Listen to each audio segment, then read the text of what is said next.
बिस्मिल्लाहिर्रहमानिर्रहीम।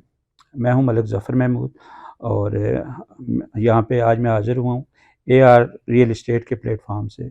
इसमें हम बात करेंगे फैसल टाउन फ़ेज़ 2 के हवाले से, उसके मेन फ़ीचर हम डिस्कस करेंगे और साथ हम उसकी करंट प्राइस डिस्कस करेंगे और इन्वेस्टमेंट के हवाले से हमने डिस्कस करना है कि क्या इन्वेस्टमेंट अपॉर्चुनिटी वहाँ पे अवेलेबल है।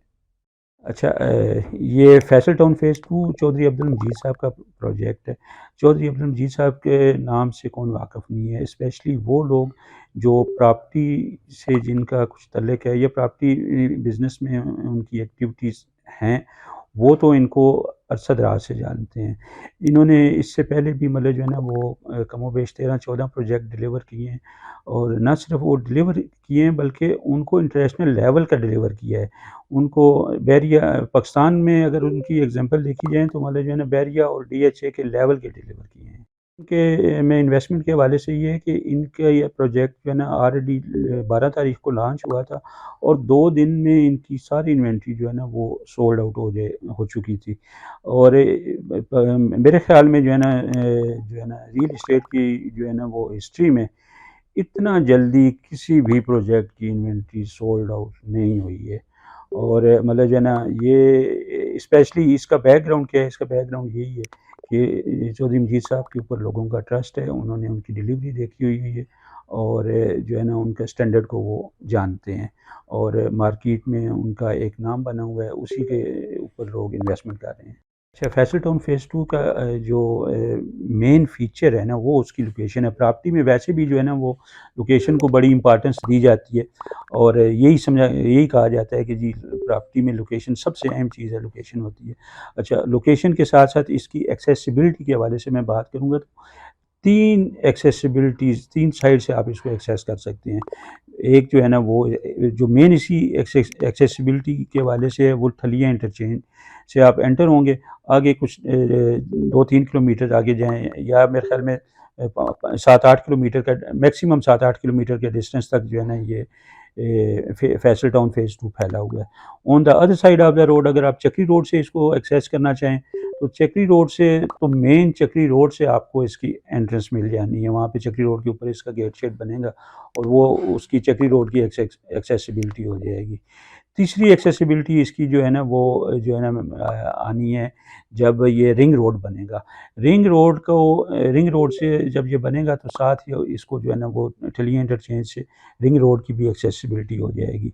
और अगली बात जो इसको प्रोमिनेंट करती है वो इस्लामाबाद इंटरनेशनल एयरपोर्ट से इसका डिस्टेंस है। ये सबसे करीब तरीन मतलब जो है ना मेरे ख़्याल में 5 से 7 मिनट की डिस्टेंस के ऊपर आप इस सोसाइटी में पहुंच सकते हैं। इस फैसल टाउन फ़ेज़ 2 में प्राइस के हवाले से मैं बात करना चाहूँगा, तो उसमें ये है कि आप 2 तरह के इसके एनालिसिस करें। एक तो कंपैरेटिव एनालिसिस करें जो ऑलरेडी वहाँ पे सराउंडिंग में सोसाइटीज़ हैं, उनके साथ इनके प्राइसेस को कंपेयर करें, तो आपको बहुत इकोनॉमिकल ये लगेगी। मतलब और दूसरा ये है कि बहुत सी सोसाइटीज़ ने हिडन चार्जेस रखे होते हैं। यहाँ पे ऐसा हिडन चार्जेस का कोई कंसेप्ट नहीं है। स्ट्रेट अवे मतलब जो है ना वो एक ही अमाउंट है जो कि आपने शुरू में मतलब जो है ना वो अनाउंस्ड है, डिक्लेयर्ड है। बाकी सोसाइटियों का ये होता है कि वो आपके 3-4 हेड्स में आपसे अमाउंट ले रहे होते हैं। ये कास्ट ऑफ लैंड बुकिंग हो रही है तो कास्ट ऑफ लैंड सिर्फ हम पे कर रहे हैं, आपसे कलेक्ट कर रहे हैं। और उसके बाद जब आप कास्ट ऑफ लैंड पे कर चुके होते हैं देन जी अब ये डेवलपमेंट चार्जेस के हेड के ऊपर आपसे अच्छी खासी अमाउंट ले ली जाती है।